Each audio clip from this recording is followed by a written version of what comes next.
ఉల్టా చోర్ కొత్వాలొంకే డాంటే సామెత ఇప్పుడు నిజమైందనమాట. తెలంగాణలో ఓ పక్కన కొండా సురేఖ ఏకంగా నాగార్జున, నాగచైతన్య కుటుంబం మొత్తాన్ని ఏదో అమ్మాయిల బ్రోకర్‌లలాగా ప్రొజెక్ట్ చేశారు. సమంత అనేటటువంటి సొంత ఇంటి కోడలు, నాగార్జున కోడలు, నాగచైతన్య భార్యను తీసుకెళ్ళి వాళ్ళేదో కేటీఆర్ దగ్గర ఏదో చేయబోయారు.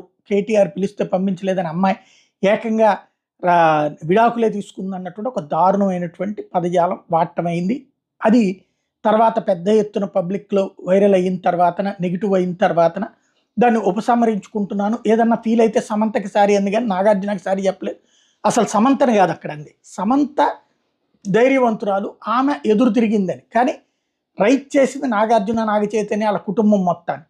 ఆ నేపథ్యంలో పరువు నష్టం దావా వేస్తే ఆల్రెడీ వాళ్ళ విచారణ జరిగి రేపు కూడా నాగార్జున స్వయంగా